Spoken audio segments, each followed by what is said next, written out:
Derek, I guess there were 6 technicals in the game. Can you remember one like that? And I have no comment about the refs at all. Same time you got ejected here, and 3 times, what do you think's been the main reasons for that? I don't think there's any correlation between why it happened twice here. I guess, did you get to watch the rest of the game in the locker room? Yes, I did. Just what were your overall thoughts on the game? The team right now is not playing with the same personality as our past teams the last 4 years, and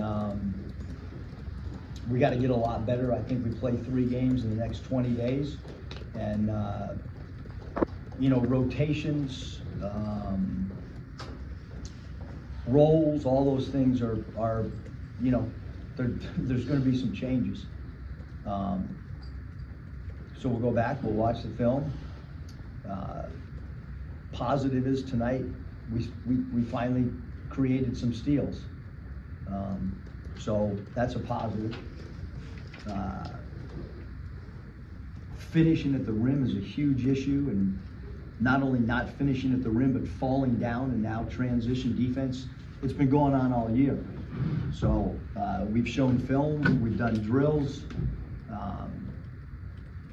So we got, and we got to get a lot better organizing on the floor from the point guard spot. I mean, shot clock violations. There's a lot of things we have to clean up for sure. Coach Jason? You just alluded to some changes there. I'm just curious with the personality too. Is it about finding a new personality, or the changes to? Our team has been it's been a program that's got great toughness, great will to win, great competitiveness.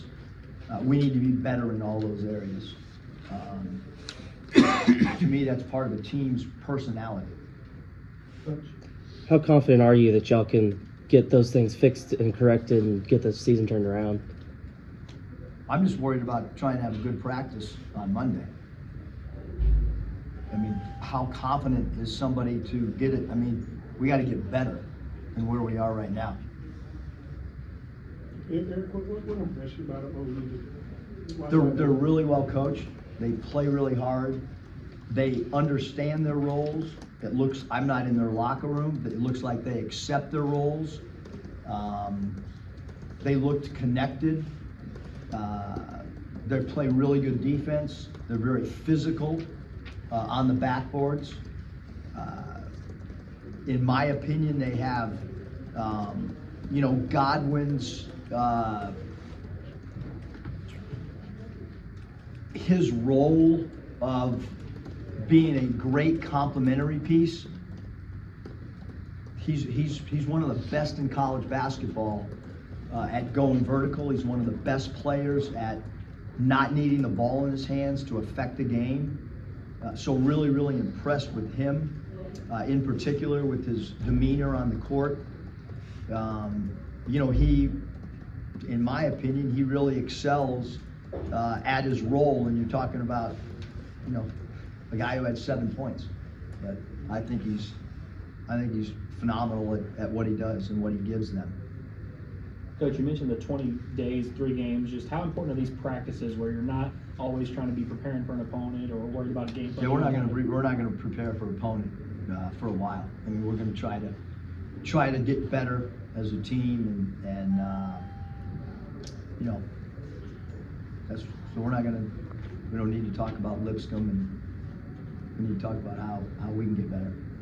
Yeah, Eric, I wanted to ask you about another one of OU's players, McCollum, and the job he did, especially there early in the second half, but throughout the game, running the point. What stands out to you about that? I mean, he's a combo guard, plays with confidence, shot selection good. Tonight he drew 8 fouls. He had 5 rebounds. It's probably more than anyone on my team. Close. So I think anytime a guard rebounds, like I'm only going off tonight. I'm not going off the Providence game or anything. But he can, he can shoot the 3. He can dribble, drive, 3-level scorer. I don't look at him just as a point guard. I think he's a combo guard. And they have 2 combo guards, which I think makes them effective. 12 and him, they both can play the point, and they both can play off the ball. You good? Yeah. Appreciate it. Coach, when did you know that TB was going to be able to go for you tonight? And how did you assess his Literally minutes? right before tip-off. I met with the doctors, I think I don't know, whenever I had to turn in the starting lineup. And then, you know, based on conversations really with Keith Smart and I, as a player, if you warm up, you don't want to sit and let it, you know. He did everything he could. I mean, he was rehabbing at all hours of the day, and he and Matt, the trainer, did a great job. Obviously, you know, he wasn't his normal self, but he sacrificed for the team and tried to give us some minutes, and it's not why we lost. I mean, he you know, he played on a bum ankle for the betterment of the team, which is, you know, you want guys to be that team oriented.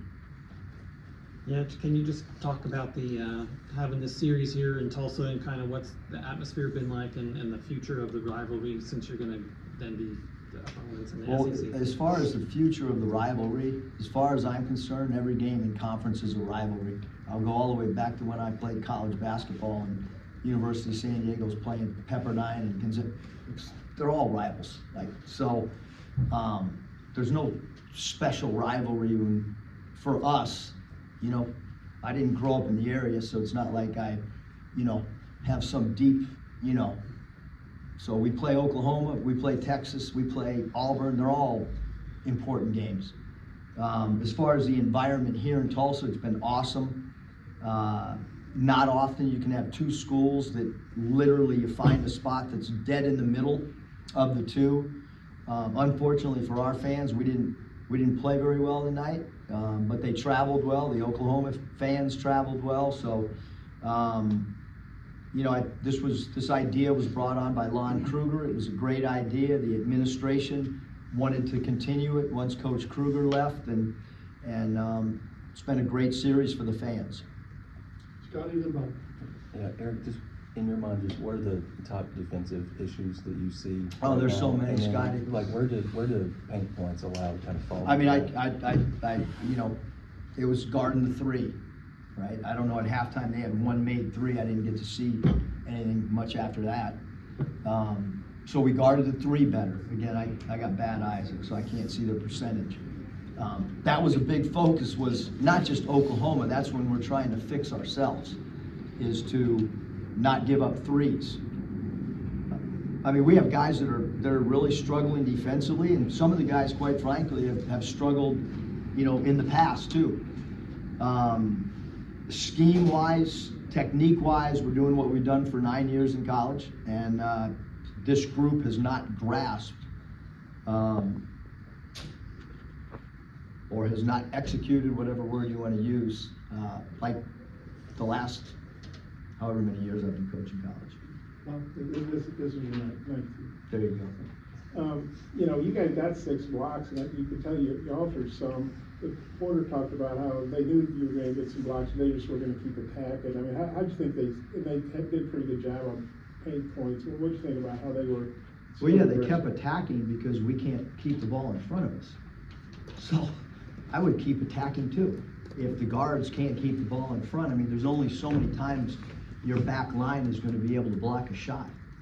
And so, you know, I mean, we're top 7 in the country or whatever in blocking shots. Okay, 2nd. So you got to stop the ball. So we haven't stopped the ball. We haven't created steals, right? And we haven't defended the 3 until tonight. It's not a good recipe. And then, do you like having a week before the next game to kind of get back in the? I'd like to have 100 weeks right now.